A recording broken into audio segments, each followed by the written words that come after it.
پھر اس سرزمین میں علامہ اقبال جیسی شخصیت پیدا ہوئی ہے.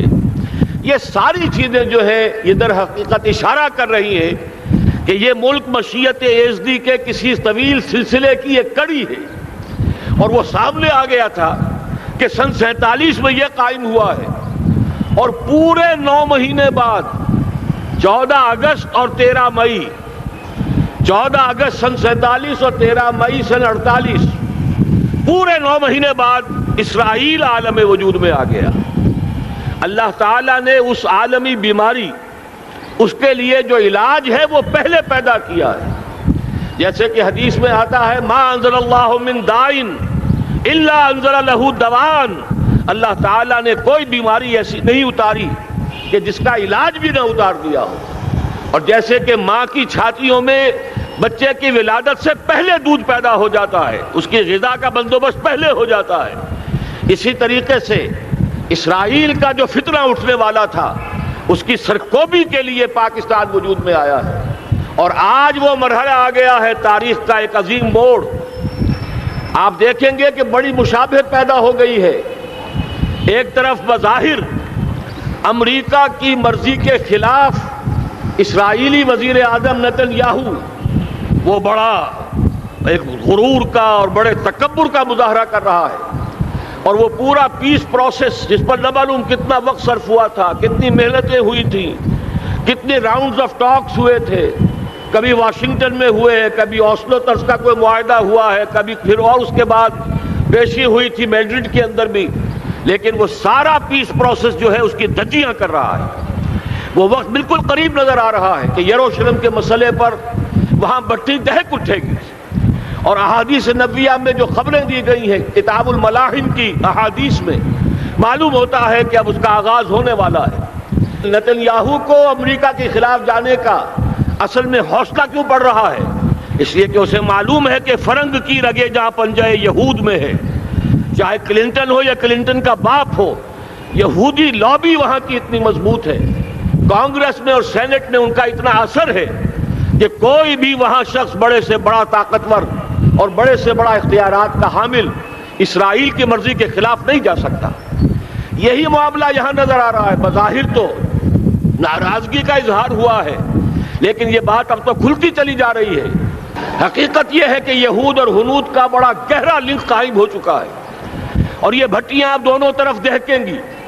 میں اس سے پہلے بارہا کہہ چکا ہوں، ملت اسلامیہ تقریباً 150 کروڑ افراد پر مشتمل ہے، لیکن اس میں سے تقریباً 20 کروڑ عرب ہیں. ان کو اللہ نے خصوصی فضیلت دی تھی. یہ تھے کہ جن کی زبان میں قرآن نازل ہوا.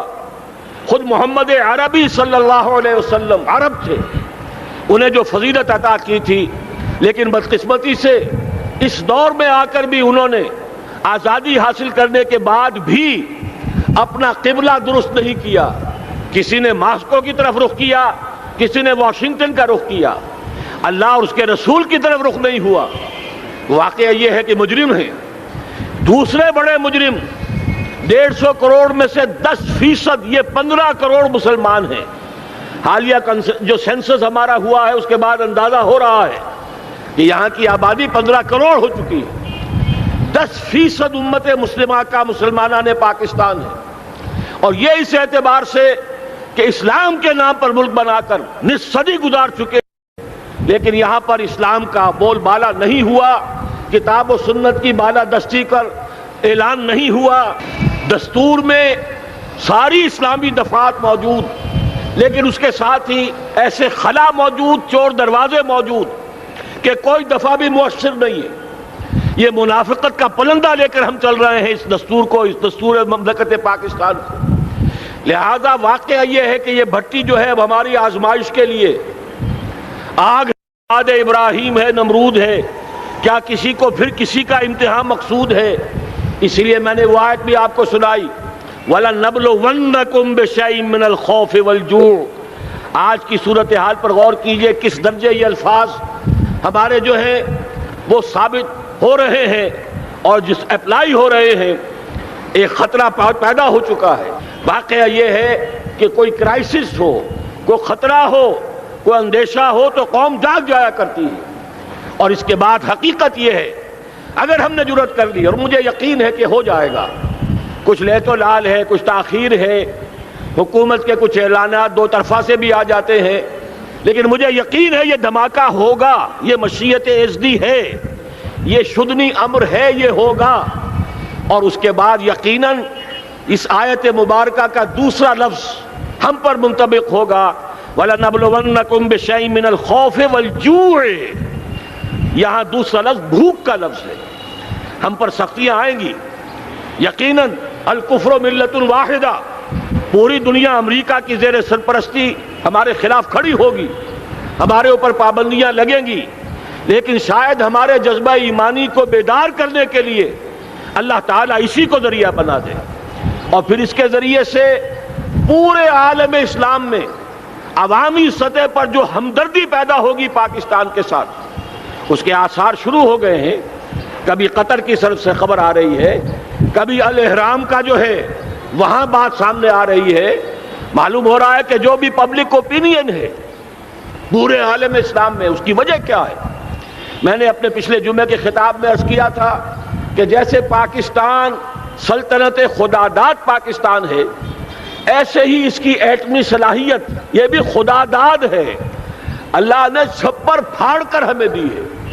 ایسا نہیں تھا کہ ہم نے لیبارٹریاں بنائی ہوں، ہمارے سینکڑوں اور ہزاروں سائنسدان ریسرچ میں لگے ہوئے ہوں، نہیں، اچانک اللہ تعالیٰ کی طرف سے ہمیں ایک نعمت غیر مترقبہ عطا ہو گئی ڈاکٹر عبدالقدیر کی شکل میں۔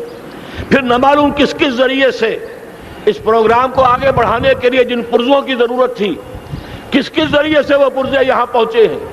یہ بھی خالص خداداد صلاحیت ہے، اور اس کو سمجھ لینا چاہیے کہ یہ ہمارے لیے ایک فرض کفایہ کے درجے میں ہے پوری امت مسلمہ کی طرف سے۔ اس کی وجہ کیا ہے؟ پورے عالم اسلام میں کہیں اور یہ صلاحیت موجود نہیں۔ کچھ ایٹمی دانت نکلنے کا امکان پیدا ہوا تھا عراق میں، آپ کو معلوم ہے کئی سال پہلے اسرائیل کے جیٹس آئے اور اس کی ایٹمی تنصیبات کو تہس نہس کر کے چلے گئے۔ اس کے بعد جو کچھ ہوا ہے خلیج کی جنگ میں، اس کا اگلا پچھلا کھایا پیا سارا اگلوا دیا، اور اس کے لیے جو پابندیاں ہیں شدید سے شدید تر ابھی تک چلی آ رہی ہیں۔ تو اچھی طرح سمجھ لیجئے کہ پورے عالم اسلام میں صرف ایک پاکستان ہے، پوری دنیا میں صرف ایک ملک ہے جو اسلام کے نام پر بنا، پورے عالم اسلام میں صرف ایک ملک ہے جس کے پاس ایٹمی استعداد ہے۔ ان دونوں چیزوں کو سامنے رکھیے تو پھر مشیت ایزدی میں مختلف چیزیں جو اللہ تعالیٰ کی اس تدبیر کے اندر موجود ہیں، اس کی کچھ نہ کچھ کڑیاں جو ہے ملتی نظر آتی ہیں۔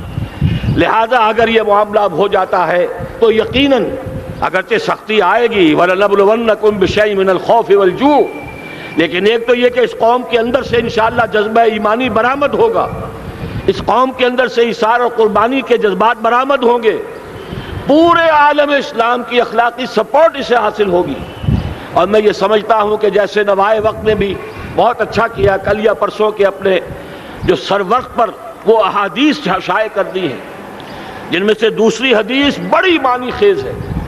حضور نے فرمایا اصابتان احرزہم اللہ من النار، دو لشکر ایسے ہیں کہ جن کو اللہ تعالیٰ نے جہنم کی آگ سے چھٹکارے کا پروانہ دے دیا، وہ لشکر جو ہیں وہ جہنم کی آگ سے چھٹکارا پا گئے، احرزہم اللہ من النار۔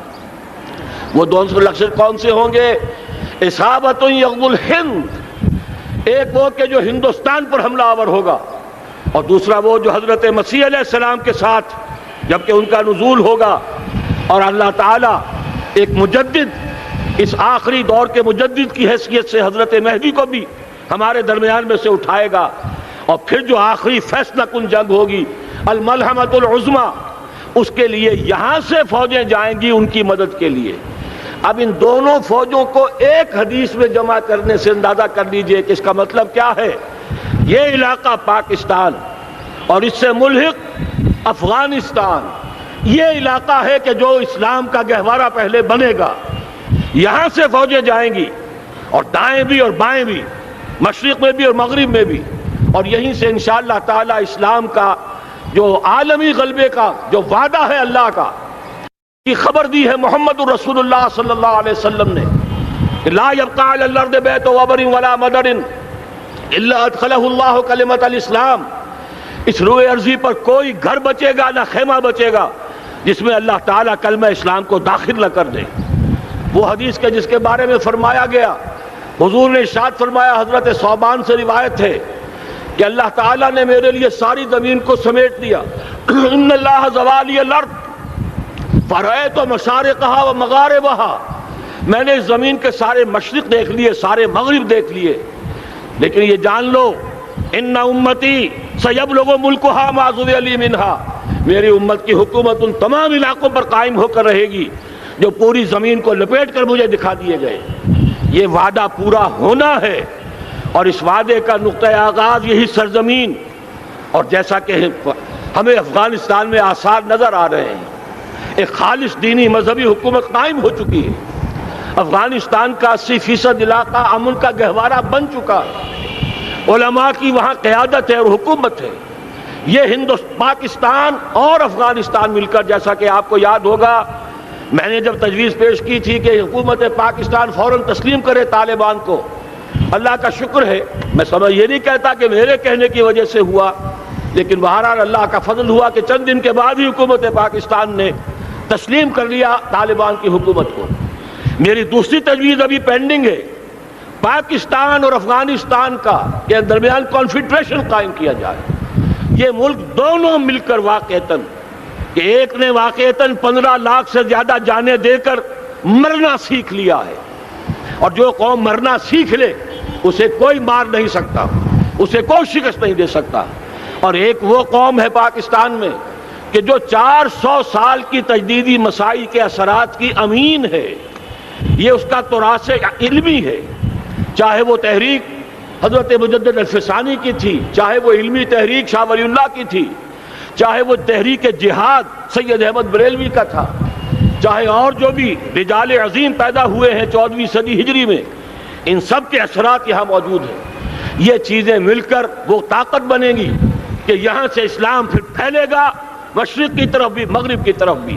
اصابۃ تغزو الہند و اصابۃ مع عیسیٰ ابن مریم، یہ چیزیں جو ہونی ہیں الحمدللہ، میں سمجھتا ہوں کہ اب تیزی کے ساتھ حالات اس رخ پر جا رہے ہیں۔ کہیں فرمایا ان ینصرکم اللہ فلا غالب لکم، اگر اللہ تمہاری مدد کرے تو کوئی تم پر غالب نہیں آ سکتا، وَإِن یخذلکم، اور اگر خدا نہ خواستہ اللہ تعالیٰ ہی اپنی مدد تم سے کھینچ لے، واپس لے لے، سلب کر لے، ان یخذلکم، تمہیں چھوڑ دے، فَمَنْ ذَا الَّذِي يَنصُرُكُم مِّن بَعْدِهِ، تو پھر کون ہے جو تمہاری مدد کر سکے گا؟ اس مرحلے پر سیاسی جماعتیں اپنی جو ان کا مزاج ہے اس کے مطابق چاہتی ہیں کہ کیپٹلائز کریں، پولیٹیکل مفادات حاصل کریں۔ بہرحال میرے نزدیک ایک کنسنسس ہونا چاہیے، ایک نقطے کا دھماکہ ہونا چاہیے، اور نمبر 2، اللہ اور اس کے رسول کے ساتھ صلح اور اللہ کی مدد کی ضمانت حاصل کرنے کے لیے کتاب و سنت کی ٹوٹل بالادستی، پورے دستور پاکستان میں کوئی شے اس کے منافی ہو اس کو نکال کر باہر کر دیا جائے، نفاق سے پاک کر دیا جائے۔ جیسے دعا ہے اللہم ربنا طہر قلوبنا من النفاق، اسی طرح دعا مانگیے کہ اللہ ہمارے ملک کے دستور کو نفاق سے پاک کر دے۔ اور وہ ساری ترامیم جن کا کہ ہم نے ایک مہم بھی چلائی تھی، وہ ترامیم جس کا تقریباً وعدہ کیا تھا نواز شریف صاحب نے، جس کے لیے 2 مرتبہ ایک محفل میں کہا تھا راجہ ظفر الحق صاحب سے کہ راجہ صاحب پھر تیاری کیجئے اور دستور کی ترمیم کا بل تیار کیجئے، لیکن یہ کہ معلوم ہوتا ہے کوئی بڑا ہاتھ ایسا تھا جس نے روک دیا ہے۔ یہی ہاتھ ہے جو آج ہمیں ایٹمی دھماکہ کرنے سے روک رہا ہے۔ ہمیں چاہیے کہ یہ دونوں دھماکے بیک وقت کریں، اور ان دونوں دھماکوں کے بعد پھر چاہے دنیا کی کوئی طاقت ہماری دشمن بن جائے، ہمارے لیے اللہ تعالیٰ کی مدد و نصرت ہوگی۔ وَلَنَبْلُوَنَّكُمْ بِشَيْءٍ مِّنَ الْخَوْفِ وَالْجُوعِ وَنَقْصٍ مِّنَ الْأَمْوَالِ وَالْأَنفُسِ وَالثَّمَرَاتِ وَبَشِّرِ الصَّابِرِينَ الَّذِينَ إِذَا أَصَابَتْهُم مُّصِيبَةٌ قَالُوا إِنَّا لِلَّهِ وَإِنَّا إِلَيْهِ رَاجِعُونَ۔ تو قوم انشاءاللہ تعالی، میں یہ سوچا کرتا تھا، قوم مردہ ہے، بے حس ہو چکی ہے، دین سے عام طور پر بیزاری پیدا ہوتی جا رہی ہے، جو ہمارے دینی قیادت ہے اس سے بھی لوگوں کے اندر مایوسی پیدا ہو رہی ہے۔ کیسے ہوگا؟ میں نے بارہا کہا جب میں یہ شواہد دیکھتا ہوں جو حدیث میں ہے، جس کی خبریں دی گئی ہیں، 400 سال کی تاریخ دیکھتا ہوں، تو مجھے پاکستان کا مستقبل بہت شاندار نظر آتا ہے۔ یہ تو مشیت ایزدی میں کسی بہت اہم رول کو پلے کرنے کے لیے قائم ہوا ہے۔ جب میں زمینی حالات کو دیکھتا ہوں تو مایوسی ہوتی ہے، لیکن میں یہ سمجھتا ہوں کہ وہ وقت آ گیا ہے کہ جس میں یہ قوم جھنجھوڑی جائے۔ ایک دفعہ کا یہ جھنجھوڑا جانا انشاءاللہ تعالی ہمارے بہت سے دل اندر دور کر دے گا۔ آخر چینی کیا تھے؟ ایک 10 صدی پہلے کے چینی افریقی قوم آج کہاں سے کہاں پہنچ گئی ہے۔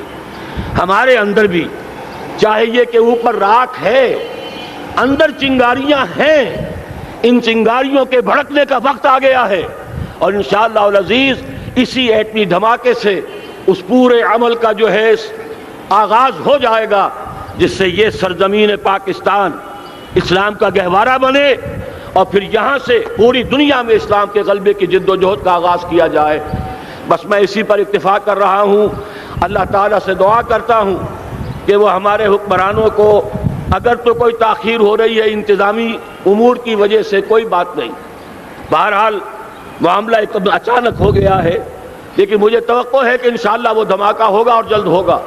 اگر کوئی تذبذب ہے تو ہم اللہ تعالیٰ سے دعا کریں گے وہ نواز شریف صاحب کے دل کو پھیر دے اور اس کے اندر استقامت پیدا کر دے، اور دوسرے یہاں کی سیاسی جماعتوں کو بھی یہ توفیق دے کہ کوئی اور سیاسی مسئلہ اس وقت نہ اٹھائیں، اور جو بھی یہاں پہ مذہبی اور دینی عناصر ہیں انہیں اللہ توفیق دے کہ وہ اس دھماکے کا مطالبہ کرنے کے ساتھ ساتھ، بلکہ میں یہ سمجھتا ہوں کہ اس سے بھی زیادہ زوردار انداز میں دستور پاکستان سے منافقت کے خاتمے اور کتاب و سنت کو سپریم لا قرار دینے کی ترمیم جو ہے اس کا دھماکہ بھی کیا جائے۔ اللہ تعالیٰ ہمیں اس کے ستا اٹھ کے کوئی نہیں خوش ہوتا،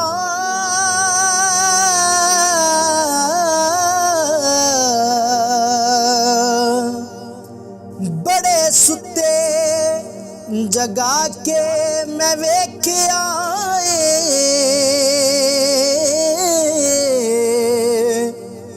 کتے جیا نہیں کوئی وفادار ڈٹھا، تے ٹکر سکا بھی پا کے ویکھ آئے۔